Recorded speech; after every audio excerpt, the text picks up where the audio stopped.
Why do you still keep getting stopped out, even after memorizing all the support and resistance rules?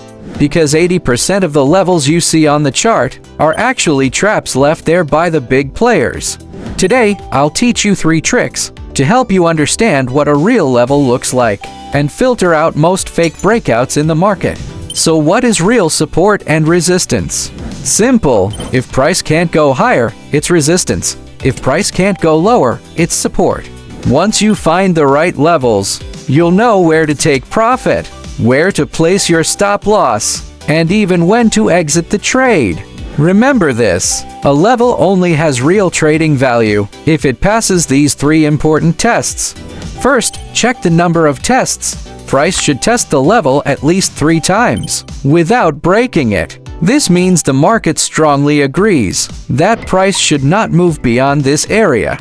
Second, check the strength of the bounce. A strong level reacts fast.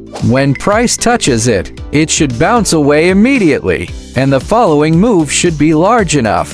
Third, check for role reversal. A resistance level gets broken strongly, then turns into support after price comes back. These switched levels are usually the strongest ones. Only when all 3 conditions appear together can you find a real institutional defense level on the chart. Also, here are 2 common mistakes beginners make.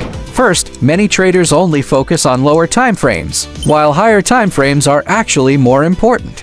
Second, beginners like drawing lines, but experienced traders focus on zones. Key levels are never just one exact price. Use areas instead of single lines to better understand the market. Finally, remember this trading rule. Support and resistance are tools for filtering risk. They tell you when not to trade against the trend, but they are never direct buy or sell signals.